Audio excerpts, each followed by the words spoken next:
Bienvenidos a este jueves, bastante extraño. Un jueves con cara de lunes, pero ya mañana es viernes.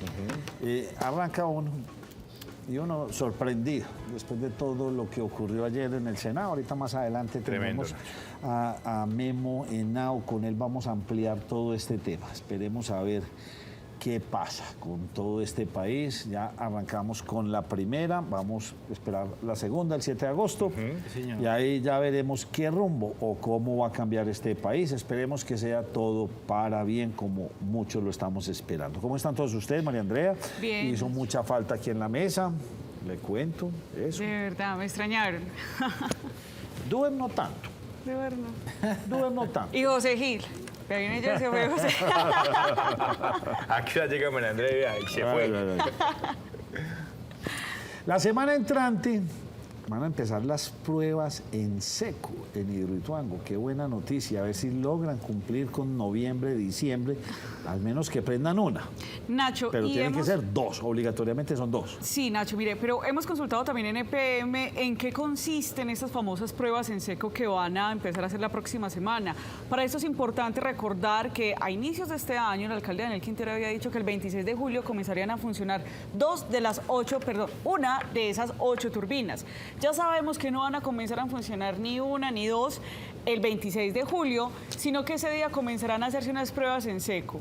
De manera muy gruesa, estas pruebas en seco consisten en hacer unos primeros llenados. Recordemos que la semana pasada ya habíamos hablado que se iba a empezar a llenar una de las almenaras. Esto es uno de los tanques que se supone que va a recibir el agua después de que entre a la casa de máquinas y que podrá generar energía eléctrica, y la almenara lo que hace ya es desviar posteriormente el cauce. Y también pondrán a funcionar uno de los rotores que ya se había comenzado a instalar. Esas pruebas son necesarias porque usted estaba haciendo las cuentas, Nacho, hace un momento, y es que faltan muy pocos meses para ese 30 de noviembre. Si esto no comienza a funcionar el 30 de noviembre, nuevamente entonces vendrán sanciones a EPM. El alcalde de Medellín dijo que esto era una muy buena noticia para la ciudad porque ya se le va viendo, digamos, la forma o luz verde a este megaproyecto. Ayer, durante la celebración del 20 de julio, esto fue lo que dijo Daniel Quintero. La otra semana vamos a hacer las primeras pruebas de Hidroituango, eso es para sentirnos orgullosos. El equipo técnico está definiendo el día exacto, pero la próxima semana habría la primera prueba ya de Hidroituango. Óigame, ojalá que en verdad este es un proyecto que está necesitando el país. Y ojalá que termine bien después de todas las contingencias. Sí, Nacho, EPM tiene pendiente brindar información sobre en qué consisten esas pruebas en seco. Ya también se está acercando la fecha del 30 de agosto para hacer ese posible cambio también de los contratistas. Entonces hay algunas informaciones allí que ellos están como tratando de sintetizar para poder dar información, porque es una gran cantidad de energía eléctrica la que se va a generar desde Hidroituango, y ese 26 de julio ha sido una fecha bastante esperada. Quizás el alcalde de Medellín y el gerente en su momento, cuando hicieron la visita a principios de este año, se apresuraron a dar esta fecha, pero también ya han dicho muchas personas que lo más importante es que sea un comienzo seguro y no sea forzado como lo que había venido sucediendo, que generó la contingencia en 2018. Muy bien. Duer, ¿qué está pasando en Belén? Las violetas. Nacho, mire, allí los ciudadanos están muy inconformes porque dicen que pese a que han hecho llamado en varias administraciones, nadie los ha escuchado. Resulta, Nacho, pues que hoy en horas de la mañana varios ciudadanos salieron y bloquearon la vía que conduce hacia las ladrilleras ubicadas en esta zona de la ciudad de Medellín. Ellos dicen que no aguantan más, son más de 5.000 volquetas las que diariamente transitan por ese lugar, dicen ellos. Altísimo. Mucho, y el problema, Nacho, es que pues, las vías están ya muy malas, y no solo eso, sino que hace ya varios años pues lo que sucedió fue que subieron, cambiaron las rutas, entonces dejaron una vía, la de subida unidireccional, y para bajar tienen que ingresar por el barrio. ¿Esto qué hace? Que todo ese smog de las volquetas, todo ese humo de las volquetas y los buses, que son, Nacho, más de 5.000, pues que estén afectando seriamente a todos los habitantes de este barrio. Y no solamente dicen ellos eso, sino que también pues que se renovó un contrato con una empresa que dicen ellos que no está favoreciendo tampoco en nada el medio ambiente porque es como una empresa para botar escombros y que esto está aumentando mucho más el tráfico de vehículos hacia esa zona, entonces están protestando por esta situación. Vámonos con don José Luis Alarcón. Entonces, ¿por qué está sancionado Nairo? Nacho cometió una pequeña imprudencia, pero es más que entendible, del desgaste, última etapa de montaña, etapa reina. Eso fue lo que hizo Nairo Quintana.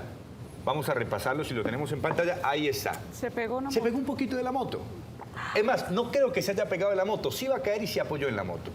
Pero los comisionarios del Tour dijeron 10 segundos de sanción para nuestro querido Nairo Quintana. La sacó barata, Nacho, pero cayó una posición, cayó a la 5ª posición, está ya 13 minutos del líder, nada que hacer. Pero Nairo, Nacho, tiene una particularidad. Hace 3 años es un equipo que está lejos de tener las verdaderas condiciones del World Tour.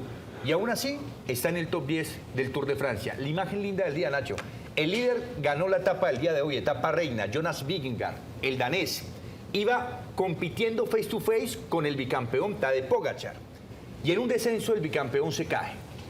¿Qué cree usted que pasó, Nacho? Se paró y siguió. Claro, pero hay un acto muy bonito. Él se paró y siguió. Pero su contendor, el que le estaba peleando la camiseta, no sacó ventaja de su caída. Lo esperó. Y le dijo, venga, yo le espero. Yo a usted le gano en Francalí.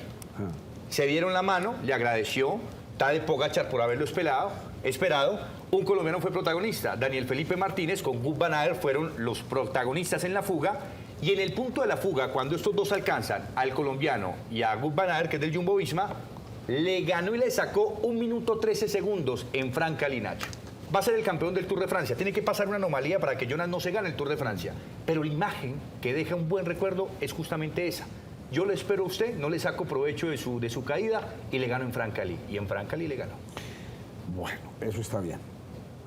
Las batallas en el deporte son bastante buenas. Sí, señor. Óigame, doña María Andrea, cuénteme esta noticia del Consejo de Medellín. Entonces, por ahí que decían que en julio se cae, Sí, señor. eso quedó desvirtuado. Vea, Nacho, desde que se eligió al vicepresidente primero del Consejo de Medellín, el señor Julio González, pues venían también algunas tensiones allí en la mesa directiva, principalmente por las concejalas que quedaron de la bancada del Centro Democrático. Esto porque habían dicho que a esta posición de la vicepresidencia primera le correspondería es a una mujer. Pues bien, esto fue demandado y un juez había ordenado que se debía hacer nuevamente la elección del vicepresidente primero, es decir, que el señor Julio González pues estaba como en el filo de la navaja para poder dejar esta posición en la mesa directiva. Sin embargo, él apeló la decisión del juez y hoy el Tribunal Administrativo de Antioquia le da la razón al concejal Julio González y resuelve en definitiva dejarlo allí en este cargo que él ganó por una votación que se hizo en el Consejo en el mes de noviembre. Dejó en firme la elección entonces del concejal Julio González y decide que la decisión que había emanado un juez, pues de revocarla, Julio González se queda con la vicepresidencia primera del Consejo de Medellín, pese a que algunos concejales no querían que permaneciera en ese puesto porque, por ejemplo, la concejal Lina García Gañán pues decía que ella se iba a postular para ser la vicepresidenta primera. Ya quedó en firme, él sigue entonces ahí en su línea. Bien interesante lo que ocurre aquí en estas elecciones, bueno, en el Consejo y en la política. Sí, que se mueve bastante. ¿Cómo va esa ofensiva contra la delincuencia, Duber? Bien, Nacho, mire que en las últimas horas se reportaron varios hechos donde se logró la captura de delincuentes, tanto acá en Valle de Aburrá como en Antioquia. Comencemos por la ciudad de Medellín, el Valle de Aburrá, más bien en el municipio de Itagüí, donde el alcalde José Fernando Escobar reportó que se había capturado 7 presuntos integrantes de la banda delincuencial La Unión. Estas personas estaban dedicadas a diferentes delitos y pues, Nacho, hay que notar que también se inició un proceso de extinción de dominio por cerca de 2.500 millones de pesos. Dice el alcalde que estas personas, muchos ya habían sido capturados, que habían salido y que nuevamente se habían dedicado al tema de la extorsión, el homicidio, al hurto y un sinfín pues, de delitos. Entonces estos son 7 capturados en La Unión. Sí, señor. Y usted también me dice que en Antioquia deja 10 personas capturadas. Sí, ¿Cuál es esa ofensiva? Mire, recuerde, Nacho, que lo que indicó el ministro de Defensa es que hay un plan pistola y pues el ejército, la Fuerza Aérea y la policía están integrados para combatir el Clan del Golfo. Dicen ellos que se logró la captura de 10 personas, 10 integrantes del Clan del Golfo, que en su poder les fue hallado material de guerra, les fue hallado droga, les fue hallado también radios de comunicación y otros elementos. Escuchemos lo que dice el comandante de la 7ª División del Ejército con respecto a estos operativos que permiten la captura de estas 10 personas. Nuestro departamento de Antioquia, en lo que tiene que ver con la subregión en el Urabá, hemos logrado la captura de 4 integrantes de las diferentes estructuras y asimismo en el Bajo Cauca antioqueño se logran 4 capturas, la incautación de material de guerra, pistolas, elementos de comunicaciones e inteligencia, y en el suroeste, en las últimas 24 horas tenemos con nuestra Policía Nacional la captura de 2 integrantes y la incautación de unas granadas. Muy bien. Vámonos sigamos hoy con un poco de noticias positivas, ya que es jueves y tenemos a la selección Colombia en Copa América supremamente bien. Clasificada, supremamente bien, Nacho. El rival más difícil del grupo, uno podía pensar, fue Chile y la goleó. Clasificó con los números redondos, 12-12 posibles, y vemos los goles. El primero, pase de Catalina Usme, y el tanto que marca en estos momentos con mucha sutileza. Nos vamos rápidamente para el segundo. La segunda anotación es cobro de Usme también desde el costado, la tocan todas, Carabalí, Ospina, y finalmente llega el tanto de Vanegas. El segundo tanto, el tercero, vamos también, pase a profundidad, y Vanegas es la que remata de pierna zurda para vencer a Christian Deigler de Chile. Y el último tanto, también Usme, gran protagonista, cabeza al corazón, balón al corazón del área, y termina cobrando y pasando factura Lina Salazar, quien se encarga de dejar el compromiso 4-0. ¿Un solo refuerzo va a tener el Nacional? Un solo refuerzo, Nacho, de momento bien cantado. Es el señor Andrés Felipe Román, ya estuvo en la convocatoria del compromiso pasado ante Millonarios, exhibiendo la camisa número 6, ahí está el presidente también, Emilio Gutiérrez, y de momento es la única contratación, Nacho, que va a llegar al cuadro verdolaga, porque no escuchamos lo que dice los directivos y el mismo jugador de Atlético Nacional en lo que va a ser ese arribo en esa nueva temporada.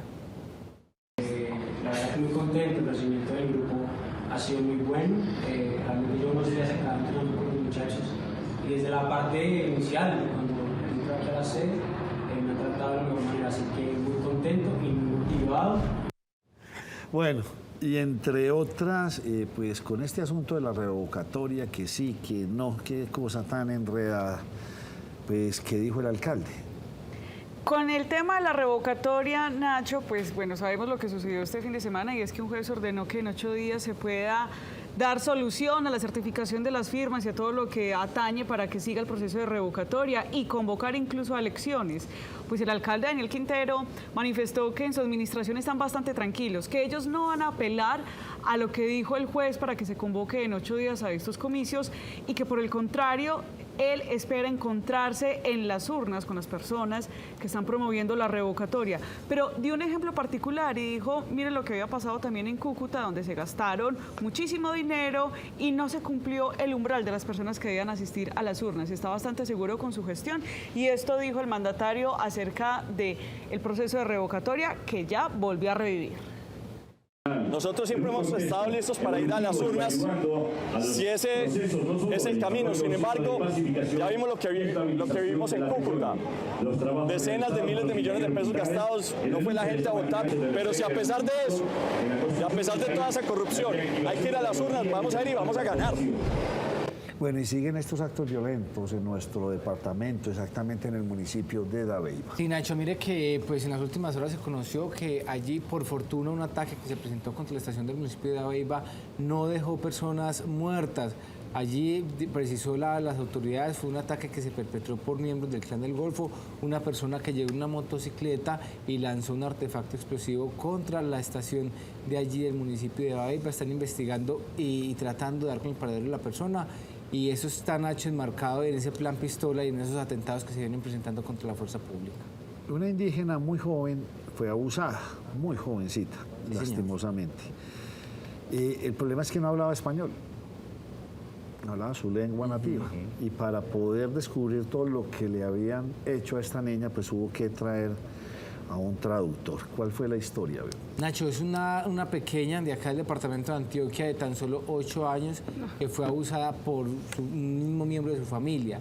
Este es al parecer su tío, la abusó, cometió diferentes vejámenes en su contra, pero ahí lo más grave, Nacho, también fue que una vez pues, la familia se enteró de la situación, amenazó a la familia también si contaba algo de lo sucedido, que sea el director de la Fiscalía de Antioquia que nos cuente detalles. Los hechos investigados habrían ocurrido en la zona rural del municipio del Bagre, del Bajo Cauca antioqueño, el 15 de mayo de este año, cuando el procesado, al parecer, agredió sexualmente y de manera violenta a la víctima. De acuerdo con el proceso, después de perpetrar el abuso sexual, el presunto victimario habría amenazado a la menor y a su familia si contaba lo sucedido. El investigado, de 25 años de edad, fue capturado 5 días después de los hechos por servidores del CTI, con apoyo de la misma comunidad indígena, y no se allanó a los cargos que le imputó un fiscal de la Unidad de Género de Antioquia por el presunto delito de acceso carnal violento agravado. Bueno, y sigamos con el tema del deporte, pero con chismes políticos. Es que Alarcón también quiere estar en la política. Ah, no, Nacho, lo que pasa es que me han arrojado ciertos nombres que podrían llegar para el Ministerio del Deporte. Hay uno que viene tomando mucha fuerza y que estaría para oficializarse las próximas semanas. Y es nuestra primera medallista olímpica en oro, Marisabel Urrutia, quien sería la ministra del Deporte en este, por lo menos, primer periodo del señor Gustavo Petro. Hablo de primer periodo porque usted sabe que no se quedan para siempre los ministros, pero por lo menos sería la apuesta fuerte que tendría el gobierno de Gustavo Petro en magnitud del deporte. Recordemos que ya fue senadora de la República Marisabel Urrutia y estaría asumiendo su responsabilidad el próximo 7 de agosto como ministra deportiva.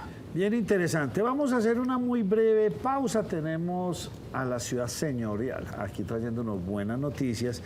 Y sabían que va a haber un corte de agua bastante importante este fin de semana, pues vamos a hablar con los amigos de EPM para que nos cuenten cómo va a ser esto y en qué consiste. Me imagino que todo este plan de modernización del acueducto y el alcantarillado. Hacemos una pausa y ya volvemos.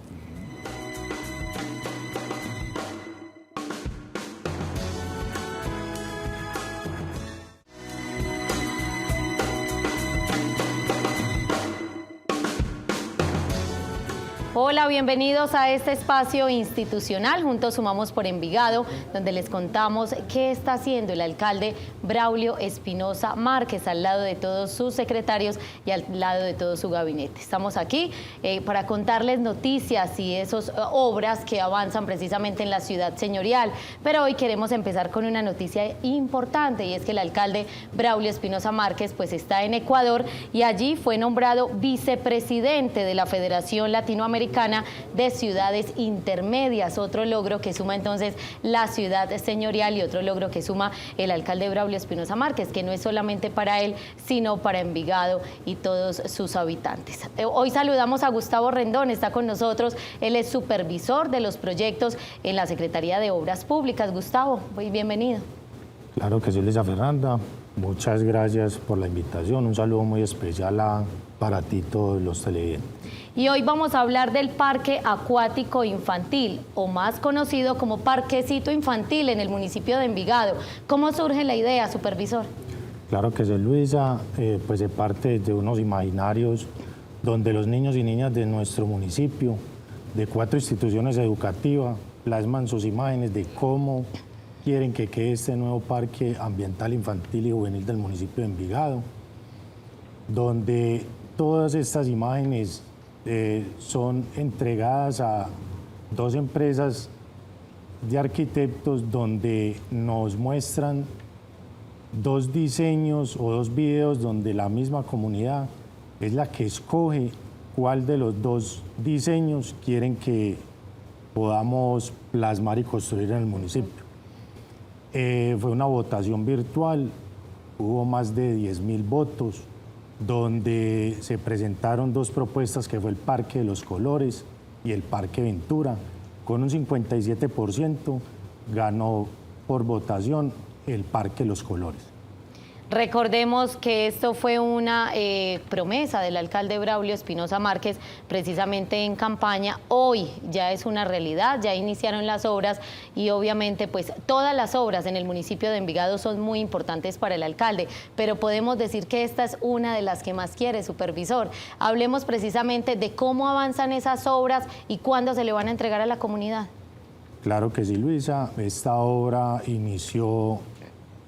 tuvo acto simbólico el 16 de julio, este sábado pasado, donde con recursos del área metropolitana, aportes por 28.000 millones de pesos y 9.000 millones por parte del municipio de Envigado, se dio inicio a esta importante obra lúdica, deportiva y recreativa de nuestro municipio, la cual tendrá una duración de ejecución de 15 meses, donde tendremos diferentes espacios para el disfrute de toda la comunidad envigadeña. ¿Cuál es la inversión que se hace en esta obra? 37.000 millones de pesos, de los cuales 28.000 millones son aportados por el área metropolitana del Valle de Aburrá. Y también ahí vemos en el acto pues, de entrega o de inicio más bien de esta obra al director del área metropolitana, el señor Juan David Palacio, acompañando esa gestión del alcalde Braulio Espinosa Márquez. Una gran obra entonces para los más pequeños, para que disfruten también con sus familias, no se tienen que desplazar a otro lugar ni a otro parque infantil para poder disfrutar de estos escenarios. Propios y visitantes van a poder estar allí. ¿Y cuáles son esos espacios, el supervisor, que vamos a tener allí? Claro que sí, Luisa, contamos con unas zonas húmedas de las cuales tendremos una piscina para adultos, una piscina para niños, una piscina de aterrizaje de tobogán, tendremos una rueda de la fortuna, la cual vendrá importada desde Europa, tendremos un edificio de acceso lúdico donde los niños podrán ingresar al parque jugando, donde tendremos piscina de pelotas, tendremos columpios y laberintos. También contamos con un espacio que se llama la Casa en el Aire, donde tendremos locales comerciales, la ludoteca y una cancha múltiple cerrada para todos los deportistas del municipio. ¿Este espacio tendrá capacidad para cuántas personas? Se tendrá un aforo más o menos de 450 personas, donde podrán disfrutar de las diferentes atracciones y espacios que tendremos en esta nueva construcción para el disfrute de toda la comunidad del área metropolitana. Y reiterar, ¿el ingreso totalmente gratis o va a tener algún costo? Pues en estos momentos está como en análisis de si va a tener algún costo. Pues ustedes saben que pues el INDER, que es el administrador de este espacio, pues tendrá que hacerle mantenimiento a toda la infraestructura, entonces está como en tema de análisis. Ahí vamos a esperar entonces cuáles son las decisiones que se toman desde la administración municipal, al lado del área metropolitana y al lado del INDER Envigado, pues quienes son los operadores, si así lo podemos llamar, de este gran espacio, parquecito infantil o parque acuático infantil en el municipio de Envigado. ¿Por qué se le da ese nombre, supervisor? El de parquecito, quiero decir. Pues el parquecito siempre ha sido un ícono importante y muy representativo para las familias envigadeñas, punto de encuentro por más de 36 años. Se le da este nombre porque pues, tiene diferentes componentes, de los cuales tendremos componentes lúdicos ambientales, también tendremos la reposición de la cobertura a la mina, que pasa por todo el parque infantil, garantizando la capacidad hidráulica de la misma. Así es, qué bueno esta obra en el municipio de Envigado, en la ciudad señorial, en cabeza del alcalde Braulio Espinosa Márquez. A propósito, supervisor, pues hay otras obras, obviamente, que se vienen adelantando desde la Secretaría de Obras Públicas. Mencionemos otra que se está avanzando en este momento. Claro que sí. Hace un mes iniciamos con la plaza de mercado, ubicada en la zona céntrica del municipio.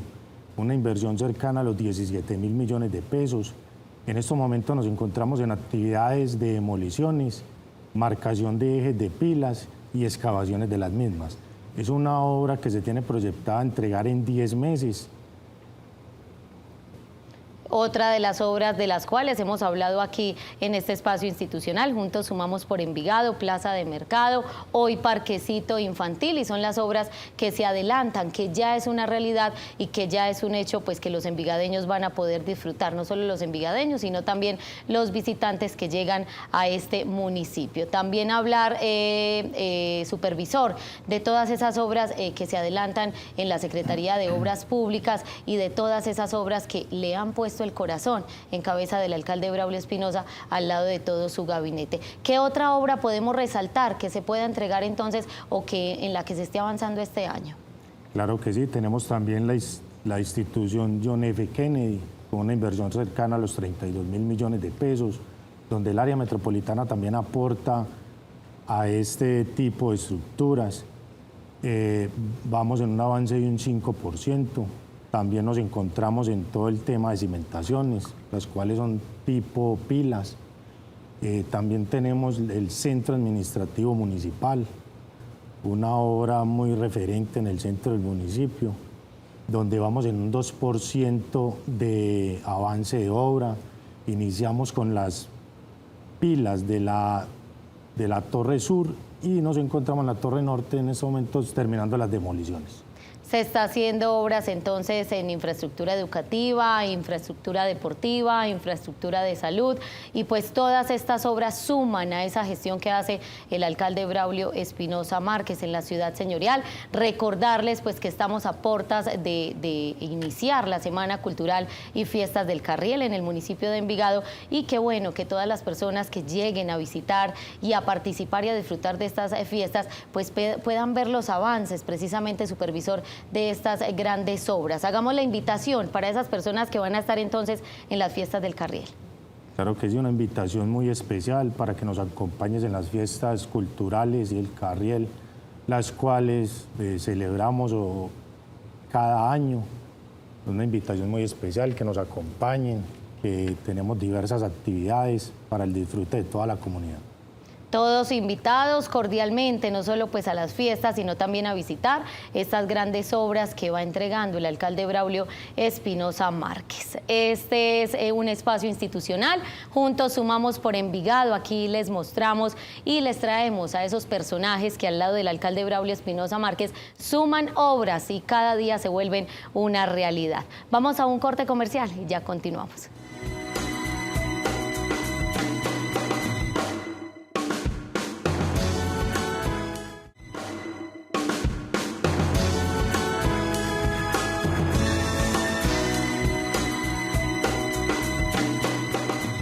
Pues bien, bastante atentos a la información que les vamos a entregar en este momento y esperemos que les quede muy claro de todo lo que vamos a hablar. Estamos con don Fernando Cala, él es el jefe de Unidad de Mantenimiento, Captación y Redes Primarias y es nuestro invitado de EPM. Don Fernando, ¿cómo está usted? Muy buenas tardes, Nacho, para usted y para todos los presentes en la mesa y a los televidentes. Bueno, hemos visto en ascensores, en prensa, en varios medios, va a haber restricción de agua en una parte de Medellín este fin de semana. ¿Por qué? Primero, preguntar, ¿por qué? ¿Actualización de redes o qué es lo que va a pasar? Bueno, entre de los planes de modernización de la infraestructura de acueducto de EPM para los próximos 50 años, venimos en un proceso de aumento de la capacidad de producción de las plantas de la Yurá y Manantiales, que son las dos principales. Con esto requerimos evaluar una infraestructura que lleva 54 años de operación y que es la primera vez que la inspeccionamos, con el objetivo de mirar su comportamiento ante ese aumento en la capacidad de 5.800 litros por segundo que produce hoy a 7.200 que tendrá en un futuro cercano. Entonces, cuéntenos, ¿eso cómo funciona? Allá arriba en la montaña hay unas quebradas o hay unas represas, eso llega a unas plantas. ¿Cómo opera esto? Sí, el sistema acueducto nuestro tiene unos embalses que es como un lago artificial. Sí. El que compete con este trabajo es en La Fe, es arriba en el Retiro, sí, lo que la mayoría lo conocen. Allá llegan unas quebradas del sector, se almacena el agua y a través de una torre de captación, que es como un edificio con unas rejas, el agua viaja por un túnel hasta la planta de producción de agua potable en Envigado. Sí. Son 8.5 kilómetros de longitud que viaja el agua entre el Retiro y Envigado para realizar el proceso de potabilizar el agua, o sea, convertir el agua cruda en agua potable, que es la que consumimos en ¿Y nuestros ahí hogares. salen cuántos litros por minuto? Por segundo, 5.800 litros No por le segundo. creo. Es Oiga, el- entonces eso en la fe eso es muy húmedo, que produce bastante agua, eso es una cosa de locos. Sí, ese es por eso estos sistemas de acueducto tienen esa confiabilidad de tener el agua almacenada, porque si fuera solo con el caudal de las quebradas no sería posible. Óigame, qué bien. Entonces, listo, llega ahí a esa planta de potabilización y ahí se reparte a qué barrios o dónde va, qué es lo que va a pasar este fin de semana. Bueno, de esa planta se abastece aproximadamente el 50% del Valle de Aburrá, los 10 municipios del Valle de Aburrá. Con la interrupción que vamos a tener el fin de semana, se interrumpen 30 tanques de 120 que tenemos en el sistema. Esos 30 tanques representan aproximadamente 2 millones de personas. Esas 2 millones de personas están distribuidas en 4 municipios al sur de Medellín, que son La Estrella, Itagüí, Sabaneta y Envigado, y la parte sur de Medellín. La parte sur de Medellín es como una U, o sea, más o menos hasta la 12 Sur, y la zona centro-oriental sube más o menos a unas partes altas de Buenos Aires por el oriente, y por el occidente la zona de Belén y algunos sectores de todo lo que Robledo. es poblado, del poblado hacia acá, todo esto va a estar sin servicio Sí, de agua. gran parte. Va a ser una... Sí. Fernando, para entender precisamente la importancia, y porque obviamente quedarse sin agua unos días incomoda bastante, ¿hace cuánto no se le hacía mantenimiento y cómo se va a hacer? ¿Por qué es necesaria la interrupción? ¿Van equipos robóticos al interior? ¿Cómo va a funcionar y hace cuánto no se hacía? Sí, este es un hito en el mantenimiento de la infraestructura de EPM. Es primera vez que hacemos en 54 años que está operando la planta de producción de agua potable de La Yurá, y se va a realizar con unos equipos robóticos que llegaron al país desde Canadá, con unas firmas chilenas y canadienses. Se va a hacer todo el trabajo de inspección. Es un diagnóstico que nos va a permitir identificar cualquier anomalía que haya en el sistema. No es porque hayamos tenido alguna alerta, no, simplemente es hacer el diagnóstico preventivo, 100% preventivo, y a partir de ese diagnóstico identificar con el crecimiento que va a tener el sistema, que se estima en unos 500.000 usuarios más a futuro, poder tener la certeza de que la infraestructura de EPM cumple con todas las garantías para prestar un buen servicio. Yo que soy tan preguntón, ¿y esa tubería de qué es? ¿De plástico, de cemento, de ladrillo, por donde está bajando toda esta agua? No, el túnel desde el embalse de la Fe hasta Envigado es en roca. Tiene unas partes recubiertas en concreto, pero... ¿Es en roca? Sí. Eso hicieron un tunelcito. Sí, es un túnel en roca y tiene pues como los túneles de las centrales de generación, también son blindados, son recubiertos en concreto, y eso es lo que permite pues garantizar que no haya filtraciones y que el agua llega pues completa desde que sale hasta que llega a la planta. Bueno, entonces volvamos. Entonces tenemos Sabaneta, La Estrella, Envigado, Itagüí. Y el sur de Medellín y los costados sur del Valle de Aburrá, centro occidental y centro oriental. Fernando, pero eso operará, exacto, allá iba. ¿A qué hora se cierra la canilla? ¿Y qué día? Bueno, desde las 10 de la mañana del sábado 23 de julio hasta las 10 de la noche del domingo 24 de julio. Ese es el rango de horarios en los cuales va a haber interrupción. No significa que todos los usuarios vayan a tener interrupción esas 35 al mismo tiempo. Al mismo tiempo. Okay. Son racionamientos escalonados. Sí. Unos, pues, los primeros empiezan a las 10 de la mañana, otros empezarán a las 11, a las 12 y lo mismo. El agua comenzará a llegar desde el mediodía en algunos sectores, que para la consulta los usuarios pueden llamar a la línea telefónica de EPM 604-44-115 o a nuestra línea en nuestra página web www.epm.com.co. Es importante que la gente entre hoy, ojalá hoy y mañana hagan el abastecimiento, que no lo dejen Compren baldes. para el sábado de la mañana, porque puede suceder, y es muy normal, pues nos pasó con una interrupción que tuvimos en Manantiales en marzo de este año, que la gente dejó para última hora, Y se fue entonces antes se el agua. desbalancea el sistema y se adelanta Claro, empieza la gente a El consumir más abastecimiento. agua en un momento que no es. Exacto. ¿Aproximadamente cuánto tiempo se van a quedar sin el servicio del agua? O sea, Por sectores. por sector, Exacto. exacto. Si el agua mía se fue a las 10 de la mañana, ¿cuánto tiempo más o En menos? promedio 32 horas. 32 horas es el Por promedio. sectores. Sí. No, En No, promedio no, general, no. pero habrá No, promedio sectores son general, sí. 24 horas, pero el detalle por sectores lo podemos consultar en nuestra página web. Pero el ejemplo más concreto, don Fernando, y qué pena que le repita la pregunta, es, a mí se me va el agua a las, ¿qué hora? 10 de la 10 de mañana, la mañana. ¿cierto? Yo como ciudadano de Itagüí digo, bueno, ¿a qué hora más o menos calculo que vuelve el agua? Cuente con que puede ser 32 horas y si es afortunado es menos. No, porque Depende. el manifestó que las 32 horas no van a ser continuas. Exacto, pero yo pues no tengo aquí Cuente la con- lista, Sí, no tiene, no pero, En la página. pero más o menos, súmele 30 horas, pero en la página puede decir, bueno, yo vivo en el barrio Pilsen, Sí. entonces el barrio Pilsen en tal dirección pertenece a esta zona geográfica y ahí pues puede identificar a qué hora le debe estar llegando. El restablecimiento es gradual, también Sí. es muy importante que cuando comience a llegar el agua, pues la gente no comience a guardar. porque Sí. pasa también que Se desbalancea. desbalancea el Sí, sistema sí, sí. y se va a demorar mucho más en presurizar. Ok. Yo acá tengo la hoja que nos dice don Fernando del Excel, donde están esos horarios y sectores, pero digamos para dar una luz a la audiencia, el sector que tendrá menos tiempo con la interrupción de agua son 10 horas. Dice que es Medellín en la zona norte centro-oriente, se va el sábado a las 6 de la tarde y regresa el domingo a las 4 de la tarde. Y son 10 horas.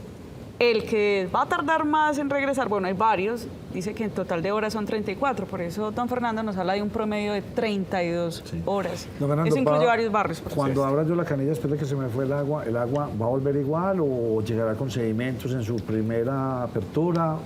Sí, es normal que al principio el agua llegue con color o con turbiedad, porque en el proceso de vaciado de las tuberías se desprende algún material que hay acumulado en ellas. Entonces, al principio es importante pues, no utilizar esa agua para consumo, dejarla correr, utilizarla pues, como para labores que no sean para el consumo humano, y en pocos minutos el agua debe volver a su normalidad. Pues ahí lo tienen, sábado, 10 de la mañana. Upa. Y el abastecimiento, no hablamos de lo más importante, Bueno. los carrotanques, dónde van a estar va, instalados, sí, cómo va a sí, ser sí, esa señor. parte para que las personas Sí, solucionen. vamos, Hospitales, esas... La parte industrial, Para sí. eso. tenemos 57 rutas de carrotanques en 10 zonas geográficas. Sí. Esos 57 rutas se van a encargar de atender prioritariamente a lo que son centros de salud, centros pues, de la tercera edad, algunas industrias, la zona hotelera, que también es bastante crítica durante este fin de semana, y pues los usuarios que de pronto no alcanzaron a tener suficiente almacenamiento. También vamos a tener unos tanques móviles de 2.000 litros, de 5.000 litros, dispersos en todos los sectores para facilitarle a la comunidad llegar a esos tanques a abastecerse de agua. Y todo lo pueden hacer en el www o en la línea de teléfono que está disponible para cualquier persona que quiera, que tenga una inquietud o que quiera solicitar. Hombre, necesitamos que nos traigan un carrotanque a nuestro barrio. Al todo sector, eso, ¿sí o no? sí, correcto. ¿Dónde Muy está bien. ubicado? Perfecto. Pues, don Fernando Cala, gracias, hombre, por habernos acompañado. Y todo esto no es porque haya un daño, no es porque estemos en las cosas. Preventivo. No, está preventivo y mirando a futuro. Eso me gusta mucho, anteponiéndose, hay que hacer el sacrificio. Sí, eso es Y lo más hace importante. 50 y punto de años no se hacía, ¿no? Es que, digamos, es una Desde que infraestructura muy robusta que raras veces se les hace mantenimiento, a diferencia de las tuberías o los Sí, tanques sí, sí. que son visibles. Este es un hito en el mantenimiento nuestro y es mirando cómo estamos preparados. O sea, que para de los aquí al próximo ya hemos De recogido las bastante agua, pocas Nacho. partes del mundo donde Sí. yo me tomo el agua de la canilla y no me da susto, es aquí en Medellín. Sí, ¿Y por qué? sí, Porque sí. están estos señores. es el agua de Medellín, y lo he escuchado de varios turistas, son descrestados diciendo, uy, qué calidad de agua la que ustedes tienen. Muchas gracias por habernos dado esta información. Mucho gusto, muchas gracias a ustedes por invitarnos y a la orden también para cuando requiera más información. Sí. Vamos a hacer entonces una pausa y vámonos con nuestro politólogo. Ayer pasaron muchas cosas en el Senado de la República.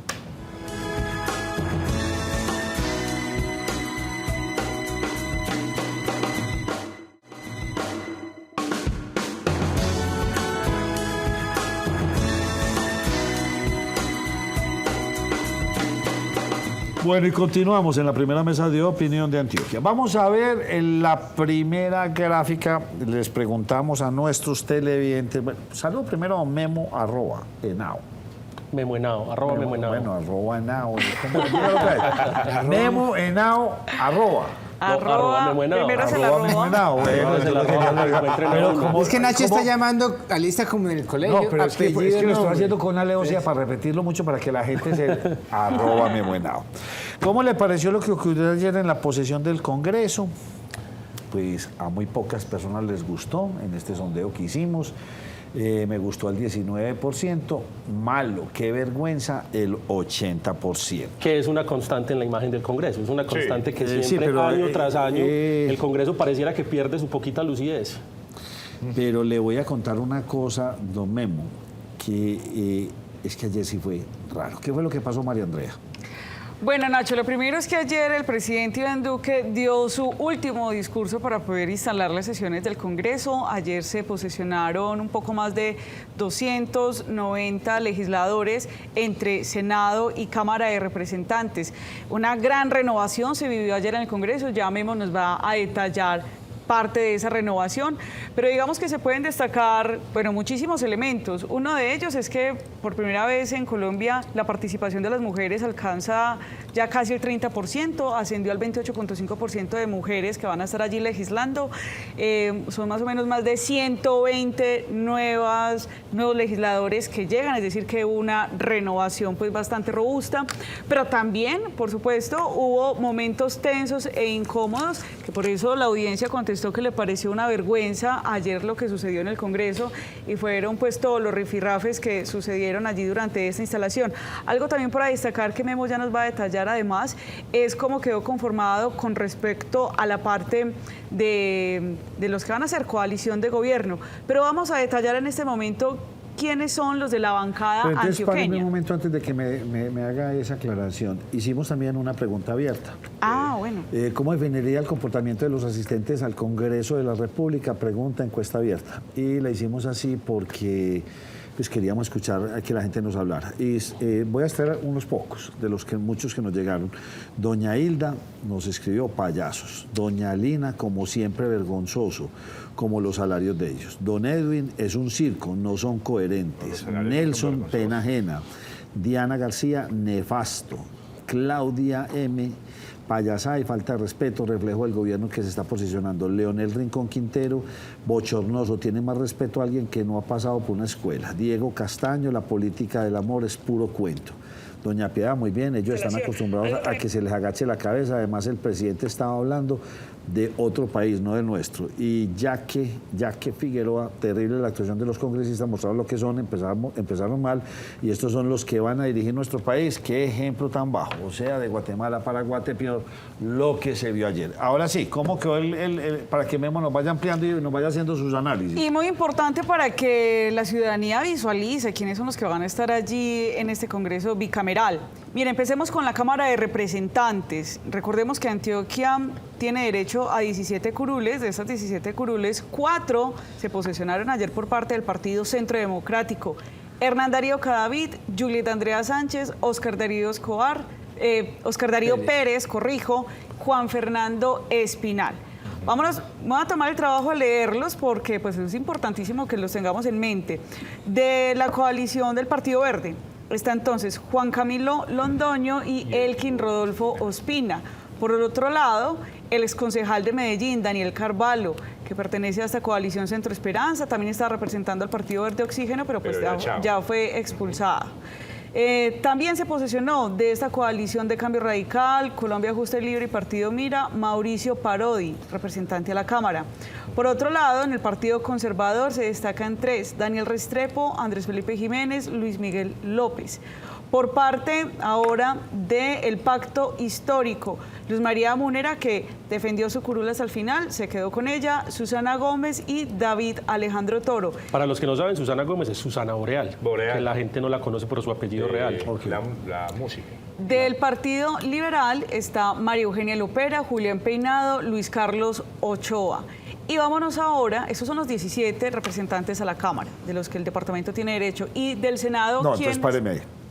¿Cuál es su visión política de estos representantes de la Cámara y qué función van a tener? Mira, la función de los representantes, o en sí la función de los congresistas, es una muy esencial y básica dentro de la democracia, que es hacer control político, algo que no vimos muy fuerte en este último periodo. Por otro lado, ellos tienen que presentar propuestas de orden legislativo, o sea, hacer leyes y aprobarlas o improbarlas. Además de eso, son los encargados de aprobar el presupuesto de la nación. Tanto lo hacen los representantes a la Cámara como los senadores, que conforman en sí un modelo bicameral que se llama Congreso de la República. ¿Pero usted acaba de cometer un error o fue sensación mía? ¿Cuál, Nacho? Usted acaba de decir que eso no lo hicieron en este gobierno. En este ¿Y cómo gobierno arranca este errores. gobierno? Este gobierno arrancó que tampoco va a ser lo mismo.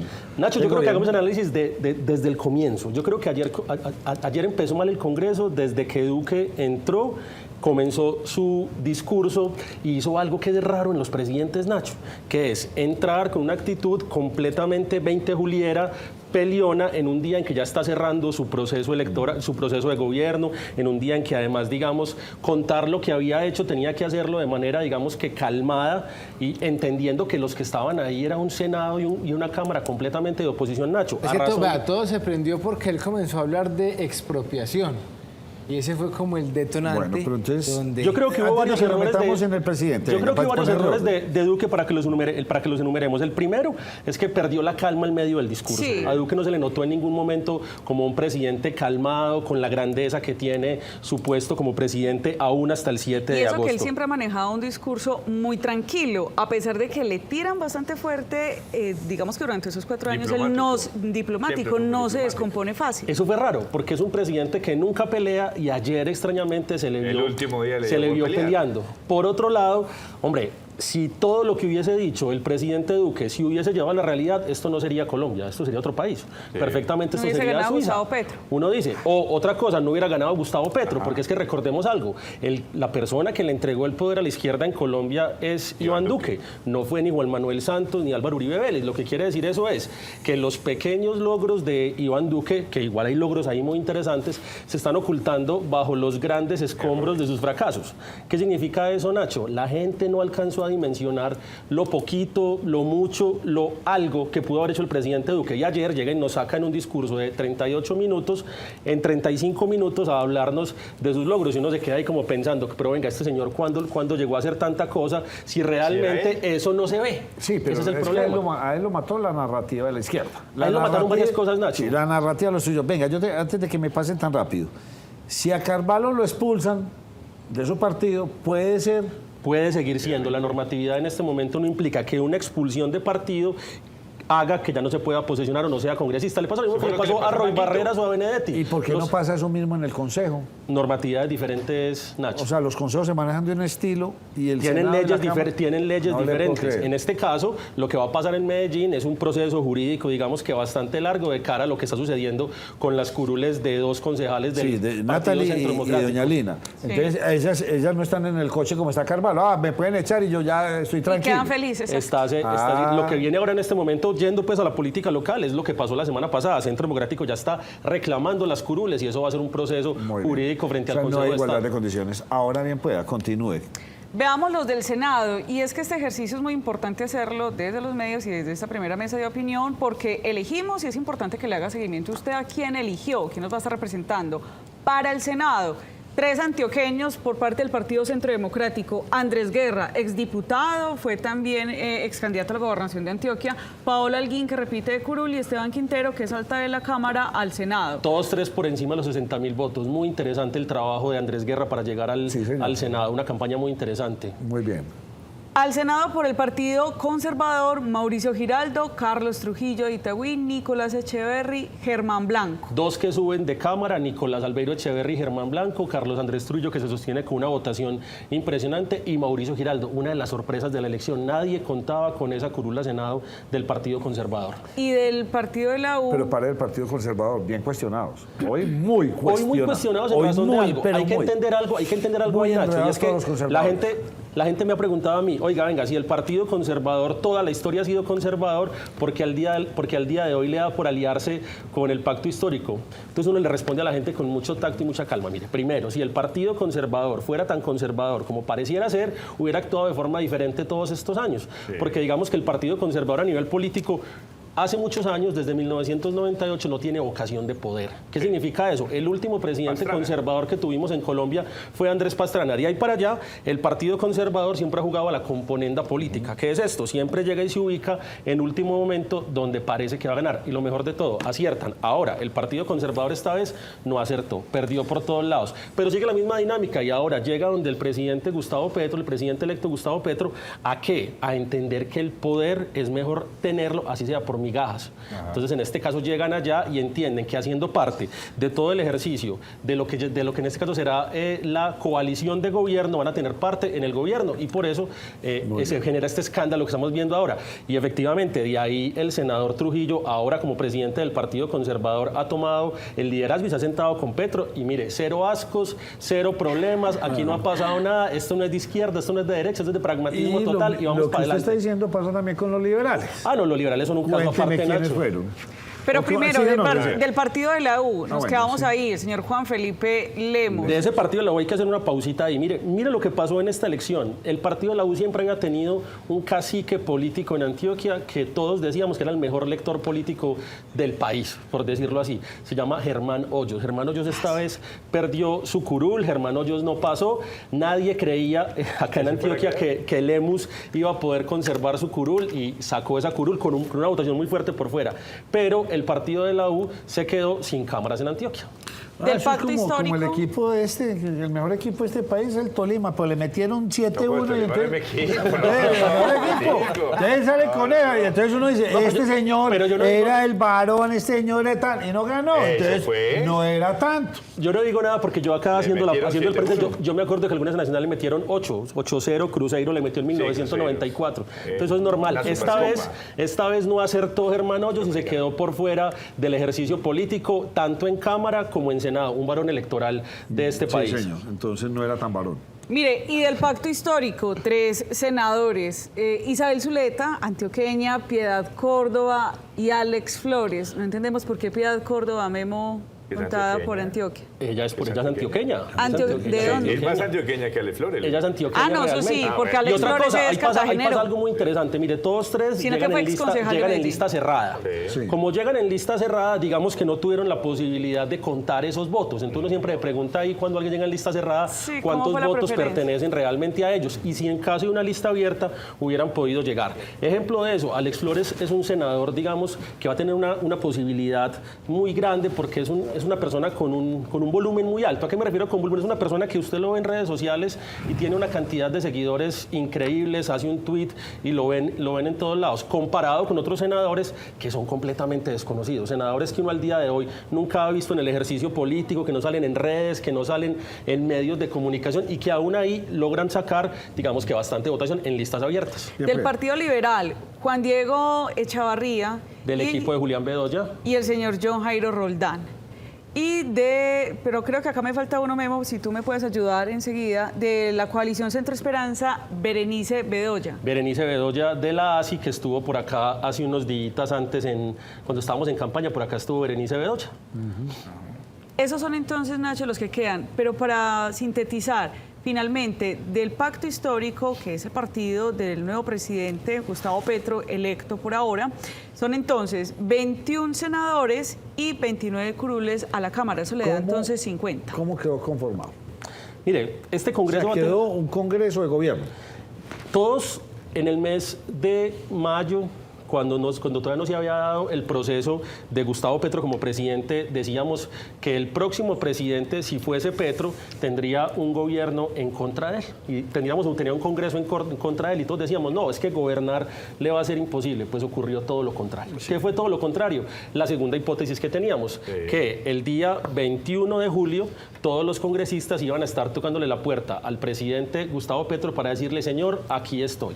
Haga conmigo lo que usted considere necesario. Entonces se entregaron.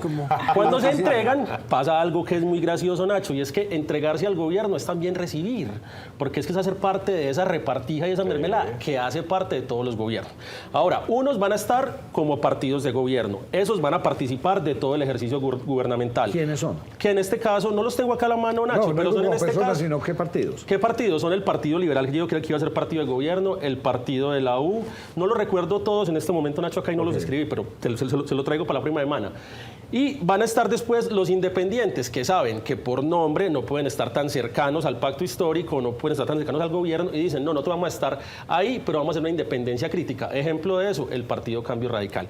Y viene que solamente nos queda uno de oposición como partido en este momento, que es el Centro Democrático. ¿Qué esperamos? Pues un liderazgo del Centro Democrático. Ahora, nos queda por fuera otro, que es la Liga Anticorrupción, que es la de Rodolfo, que apenas el día de ayer envió la carta para ser partido, porque en este momento es una bancada.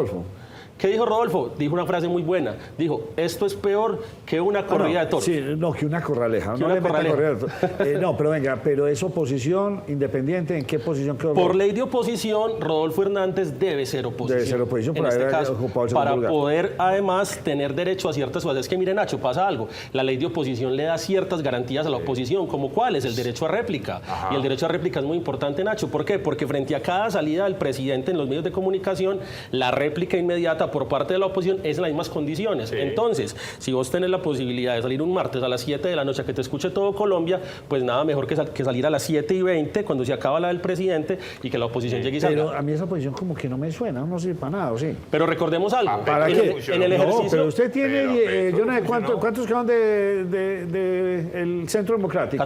14. Votan que no. ¿Y para qué sirvió eso si ya todo está negociado por el otro lado? Pero Nacho, no sirve para nada. Pero Nacho, hay que pero le abren los ojos al país. Pero es un derecho y equilibrio. Es importante que alguien denuncie, que alguien diga qué está pasando. Las oposiciones son fundamentales en las democracias por varias razones. Una de ellas, hacen control político, así se le salga a toda la gente del recinto. Lo que le pasó tanto tiempo al pacto histórico, al polo democrático, a los partidos de oposición, le va a pasar ahora al Centro Democrático.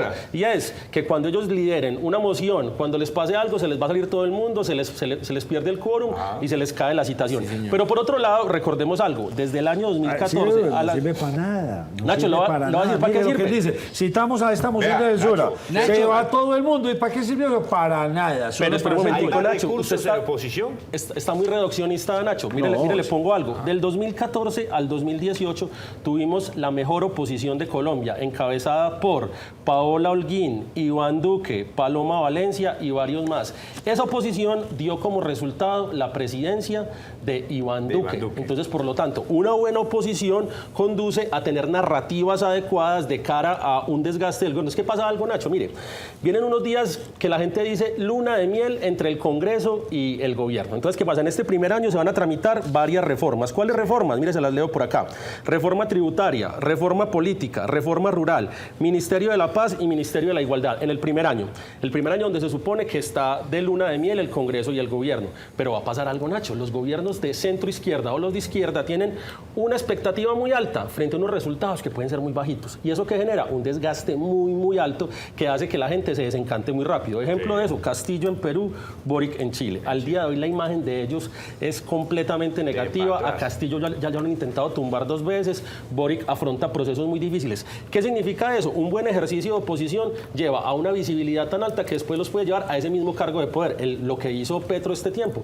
Petro nunca se vio en el Congreso. Es que yo ahorita me preguntaba, venga, ¿qué hizo la oposición en el Congreso? Muy poquito, porque realmente hasta las mociones de censura ninguna les pasó, no les funcionó. Lo máximo que lograron fue sacar a un ministro de Defensa, pero por vía de renuncia, no por vía de la moción de censura. Pero ¿qué hizo constantemente? Oposición en la calle, y eso sí les funcionó. ¿Por qué les funcionó? Porque evidentemente todo ese estallido social que se generó tuvo mucho que ver con lo que tú dices, Nacho, que es esa narrativa tan positiva que tuvieron ellos. ¿Que se generó por una reforma de cuánto, Memo?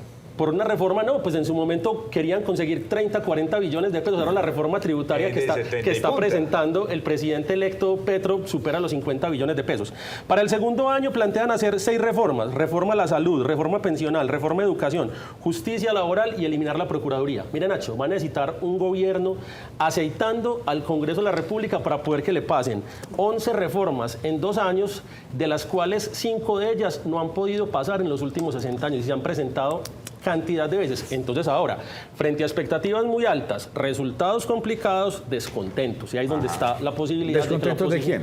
De la ciudadanía, Nacho. La ciudadanía no sirve para nada ahí, hombre. Nacho, tuvimos Pero Nacho, mire lo que pasó con estas últimas elecciones. Claro que sirve. Cuando la ciudadanía está descontenta, va a las calles. En este caso no va a ser la excepción. ¿Quién va a ir a las calles, María Andrea? ¿Usted cree que esta reforma tributaria, que es 10 veces más compleja que la que presentó Duque? Carrasquilla. Sí, la que hizo Duque con Carrasquilla. ¿Usted cree que la gente va a salir a la calle? No, es que hay que Nacho, ponernos claros. El señor Petro arrancó y arrancó muy bien. Y este es un país presidencialista y arrancó con más de la mitad del Congreso. O sea, la tiene hecha. Nacho, ¿qué es lo que más le duele al ciudadano? El bolsillo. El bolsillo. Cuando le meten la mano al bolsillo, uno brinca. Que la Ese otra es de mitad ahí. de Colombia estuvo en oposición en contra del presidente electo. Pero se están olvidando también que la otra mitad de Colombia, esa gran Colombia, no sale a hacer nada. Ahí sí Nacho tiene parte de la razón. No a lo que vamos es eso algo. Pero recordemos algo. Mire, esos focos de movimientos sociales tan fuertes dieron en ciudades principales, ciudades como Bogotá, Medellín y Cali. Si se lograse de nuevo ese tipo de ejercicios, veríamos nuevamente un país en descontento que va a desestabilizar cualquier gobierno. Es que no es lejano, no es lejano. Ahora, lo que está pasando en este momento es un ejercicio primero de hacer lo lógico. ¿Qué era lo lógico? Lograr un ejercicio de unidad tal cual la logró Juan Manuel Santos en sus años de gobierno, donde intenta que sus reformas le pasen y que el desgaste sea mínimo, pero a Juan Manuel también le salieron a la calle a protestar. Que Iván Duque tuvo muchos problemas más. El primero, pandemia. Segundo, crisis económica. Y tercero, una oposición que le ganó en absolutamente todo lo comunicacional. Es que la oposición siempre estuvo en las narrativas muy por encima de lo poco que podía mostrar el presidente Duque. Ahí, en ese caso, un buen ejercicio de oposición con un buen liderazgo.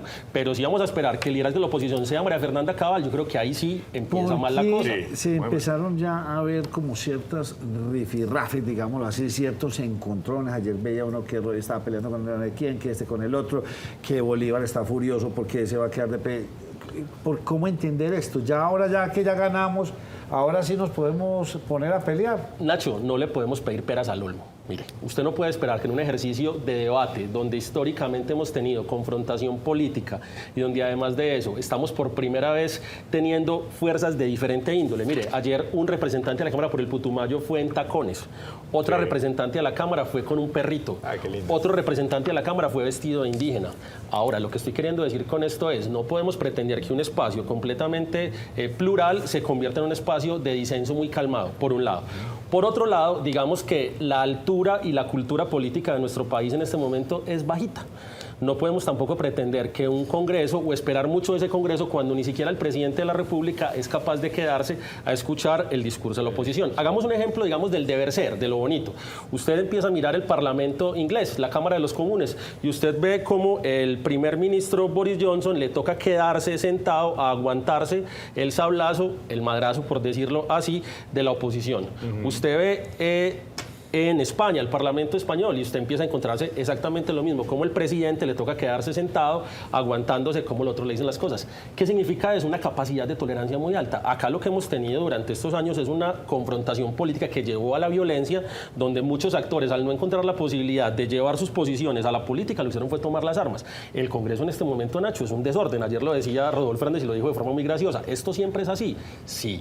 Lastimosamente, esto siempre es así. No podemos esperar que de un día para otro eso se vuelva como portada de Atalaya o Despertar, donde los leones comen con los ciervos y todos están felices. No, ahora lo que vamos a encontrar son narrativas sumamente pesadas. Ayer María Fernanda Cabal ya empezó a insultar a todo el mundo.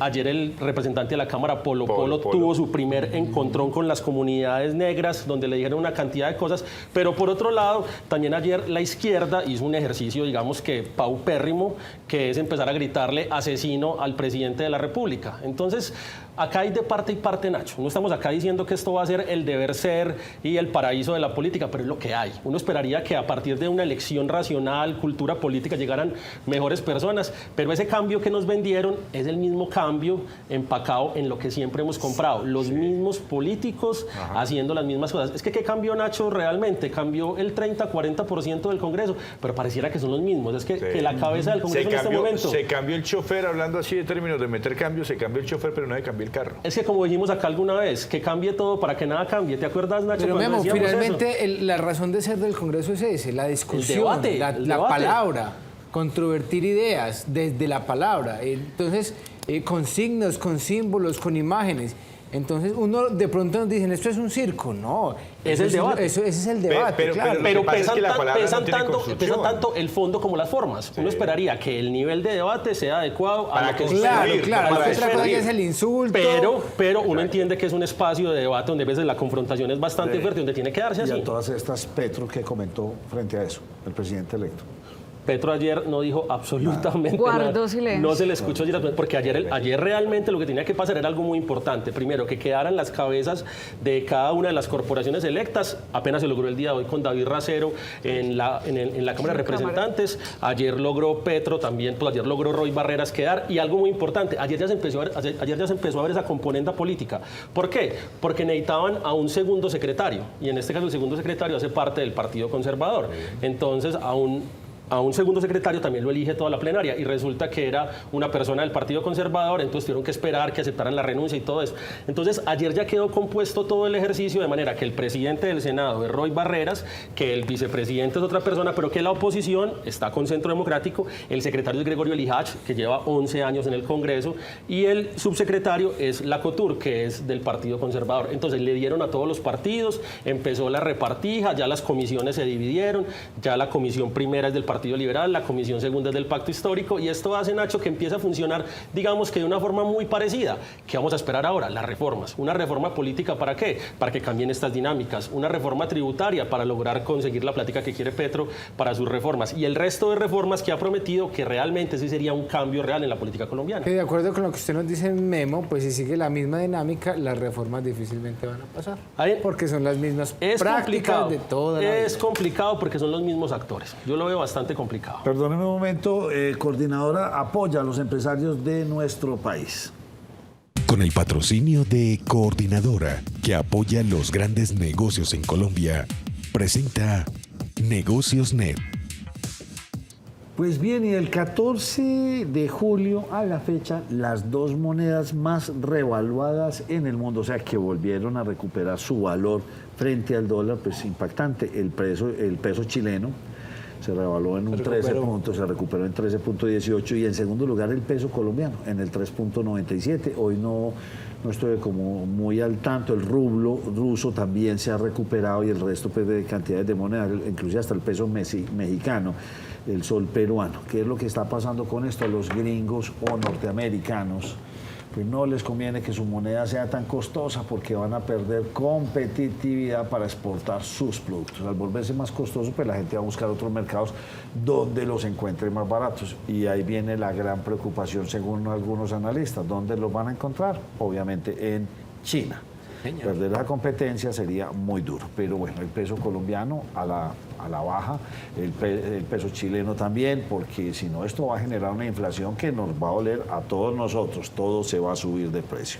María Andrea, ¿qué le quiere preguntar usted a Memo, que usted es la politóloga? No, una cosita ahí, ahora que dijiste pesos, los pesos pesados del Congreso, ¿dónde quedaron? Recuerden que en la anterior legislatura estuvo Robledo, estuvo Mocus, estuvo Uribe, y no se vieron. Uribe salió por la puerta de atrás, Mocus también salió por la puerta de atrás, Robledo no se vio en los 4 años de gobierno. Ahora, para este Congreso, digamos que pesos pesados no hay. No hay unas personas que uno diga referentes. De pronto Humberto de la Calle, que uno espera que Humberto de la Calle haga un papel, digamos que muy digno, entendiendo que fue constituyente, vicepresidente y ha tenido todos los cargos y conoce muy bien. Pero este es un Congreso que digamos que va a tener una serie de personas raras, influencers. Va a tener 23 influencers, personas activistas, fuertes en redes sociales. Pero no raras, pues, en otros roles. En otros roles, por decirlo así. Pero personas que no habían llegado a este ejercicio de la política se meten, ganan con un capital de redes bastante fuerte y ahora les va a tocar irse a medir al tinglado de la discusión y del debate donde no todo funciona tan bien como ellos quisieran. Sí, y se viene un momento difícil en que los medios de comunicación de todo el país, sobre todo los nacionales, van a estar muy atentos. Y de a mucho todos esos grandes aprendizaje, cambios. porque digamos que es un congreso bastante novato. Pero mire, Memo, más allá de esas reformas grandes que nos mencionabas ahora, que son más o menos 11 en esos 2 primeros años, hay unas situaciones que siempre también han incomodado a la ciudadanía. Y es el tema de las vacaciones tan extensas, la seguridad que tienen los congresistas, todo esto que se ha denominado como unos privilegios que tienen los congresistas, los altos salarios, que en otras legislaturas se han intentado promover para, venga, recortémonos el tiempo de vacaciones, quitémonos tanto esquema de seguridad, recortémonos el salario. Bajo este nuevo Congreso que quedó, eso será posible, pero que también sea empujado por el presidente electo. Mire, esa ha sido una propuesta de los últimos 3 gobiernos, realmente. Siempre ha sido una propuesta de entrada cuando llega el primer año y es cambiemos las condiciones del legislativo. Ganemos menos, menos pero no han sido empujadas por los presidentes. En este caso, digamos, ¿habría una luz para eso? Pero es que entendamos por qué no habían sido empujadas por los presidentes, porque es que los partidos de gobierno no se van a quitar sus propias condiciones. Recordemos que el año antepasado, cuando se dio este debate, los que se salieron del debate fue Centro Democrático en su momento. ¿Por qué razón? Porque entendían que eso era disminuir sus condiciones como congresistas y que nadie quiere que le bajen el sueldito, por un lado. Ahora, si lo vemos desde los temas políticos, yo siempre he afirmado que ese realmente no es el problema del país.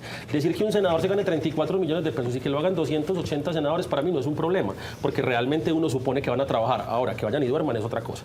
Pero por un lado, digamos que lo que eso sí genera es un ejercicio de inequidad y desigualdad sumamente grande, porque no es posible que en el país una persona se gane 34 millones de pesos cuando una persona del común se gane 1 millón de pesos o menos, y además de eso en Colombia en este momento tengamos 3 millones de personas que se comen menos de 2 comidas al día. Ahora, y uno dice, hay desigualdad, hay inequidad, combatámosla.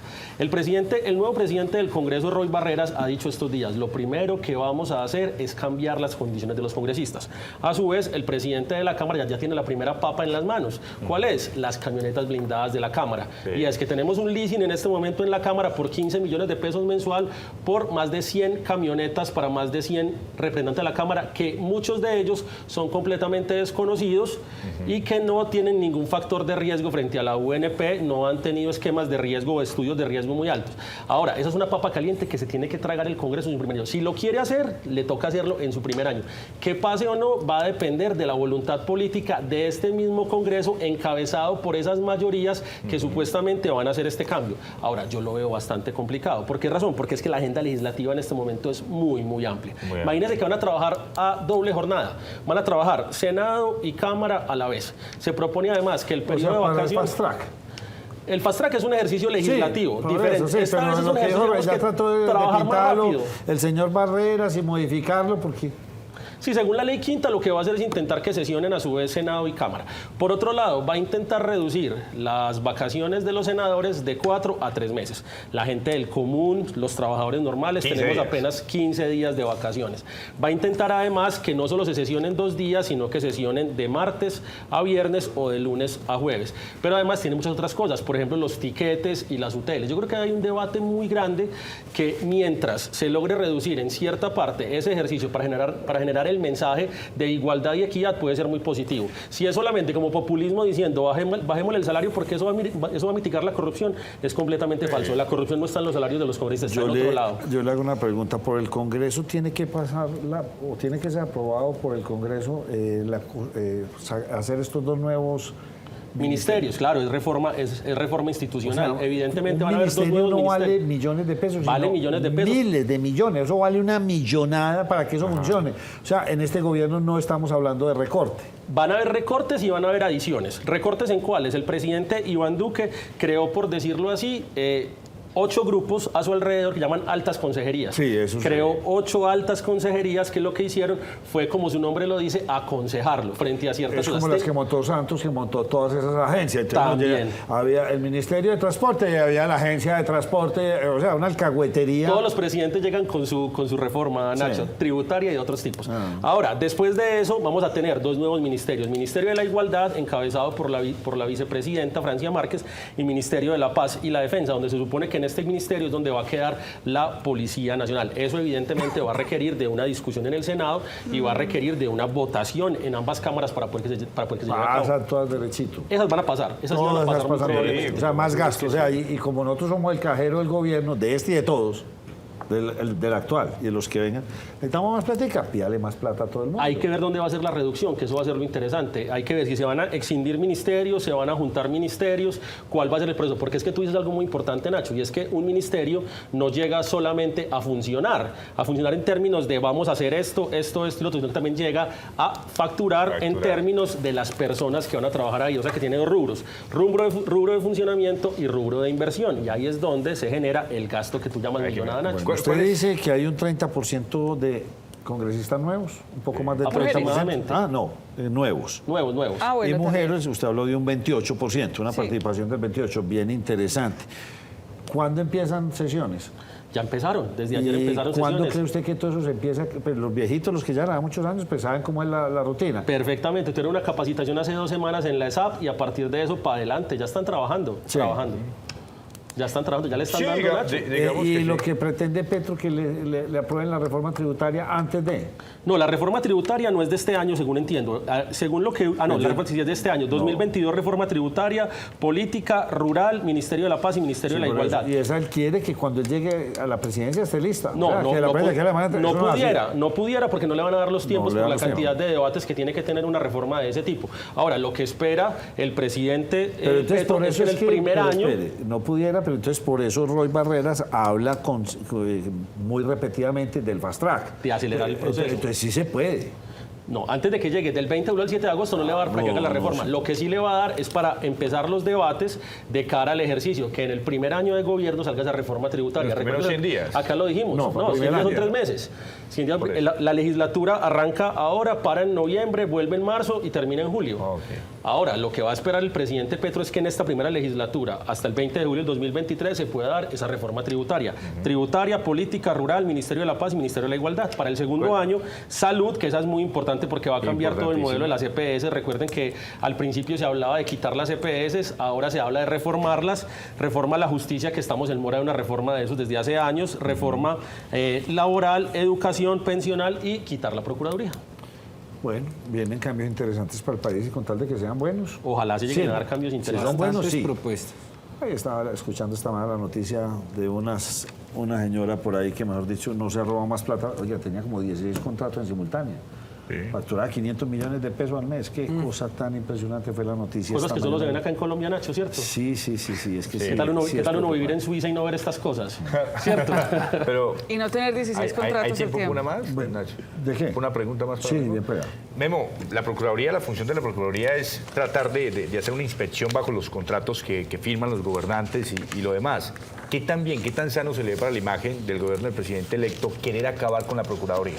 Recordemos que el presidente electo tiene una pelea casada con la Procuraduría y no es de ahora, es de hace mucho tiempo. ¿Por qué razón? Pues porque el Procurador General de la Nación de su momento lo destituyó. Ahora, la Procuraduría tiene una función que, digamos, es una función de vigilancia, que es de la que tú hablas, pero esa función disciplinar que hace frente a los funcionarios públicos, digamos que genera mucho desgaste entre ellos porque se sienten acosados. Ahora, lo que está diciendo el presidente electo Gustavo Petro es acabar la Procuraduría, pero convertirla en una fiscalía anticorrupción. ¿Esto qué significa?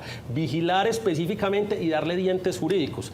Esto pudiera funcionar siempre y cuando, además, lo que dice Nacho, se le entreguen los recursos suficientes para que lo pueda hacer. Pero recordemos que en este momento la Procuraduría es un ente con un presupuesto increíble y con más de 16.000 puestos. Entonces ahí uno dice, hay que cambiarla, modificarla, pero para volverla algo efectivo. Ahora, que no sea que la saquemos de ser de 15.000 puestos para volverla de 30.000 puestos y que no sea que la saquemos a hacer una cosa y dejarla inactiva durante mucho tiempo. Uno esperaría que la nueva Procuraduría haga algo. Su conclusión es la mejor, que todo cambie para que nada cambie. Entonces usted llega y dice, ya no se llama la Procuraduría, sino la Fiscalía Anticorrupción. ¿Y qué hizo? Los mismos con cambio de nombre. Eso es lo que ocurre en Colombia repetidamente. Estás pesimista hoy, Nacho. Estás pesimista. muy pesimista hoy, Nacho. No, porque me pareció bochornoso lo que ocurrió ayer en el Senado. No me parece que esté No a hay la altura, esperanza. ni que nos represente. Se empieza a ver ya una soberbia en unos ganadores, otra soberbia en los perdedores, o sea, para no sacarlo a ningún... No, el país está necesitando estar seguir así de polarizados, generar tantos odios. No me parece, no sé, eso es lo que lo desmotiva a uno. Y va a continuar así. Yo realmente no creo que Es el una ejercicio cuestión haya de todos cambiado los mucho. congresos, pues, buena parte del mundo No, yo no sé, yo funcionan no así. estoy tan seguro, pero yo Se agarran a golpes, sí, pero tiran yo no las me sillas. quiero comparar con otros congresos. Yo Pero es quiero la ver mi realidad, congreso. Nacho, es lo que pasa. No, pero ¿cuál era nuestra realidad? Es que son dignatarios los que están allá. Sí, pero es Allá que toda la son vida ha bobos los que pasado ahí están. eso. Son personas en las que una persona votó por él y le dijo, venga, yo le creo en usted para que usted apoye mis cosas, para volver Es que volvemos a lo mismo, Nacho. ¿Por quién votamos? Esa es la fotografía de lo que está en el país en este momento. La desconfianza, pero también esa desazón que tienen los colombianos. Cuando ayer sucedía esto en el Congreso y no dejaban hablar al presidente Iván Duque, pues eso mostraba lo que había sucedido durante tanto tiempo en las calles. Yo sí pienso que ahí no era el momento. Había que escucharlo con altura y tenían su momento para poder Y él debió haber hacer la hablado con oposición. altura. Sí, porque al final tuvo No. un levantamiento de tono Claro, muy fuerte, muy claro. agresivo y se les enfrentó y esa no era. Manifestó el temor de algunos colombianos en ciertos puntos, listo, pero no era el momento para hacerlo. Es que, ¿será que el llamado a ser la gran oposición en este país va a ser Duque? No, yo sí digo ahí que si algún día nació el duquismo, murió ayer. Murió ayer con el Pero no presidente. como Es que yo creo que duquismo, no sino nació, como Memo. Duque, porque a él tarde que temprano le van a reconocer su gestión económica. Tarde que temprano, porque los números dicen cosas muy distintas. Sí, Nacho, pero va a pasar algo. Muy más temprano que tarde le están reconociendo toda su poca gestión en otras cosas. Y sí, eso claro. va a hacer que durante estos próximos 2-3 años el presidente Petro, si utiliza el espejo retrovisor, como normalmente utilizan ciertos gobernantes, va a decir, como decía el presidente Duque, eso es culpa de la anterior administración.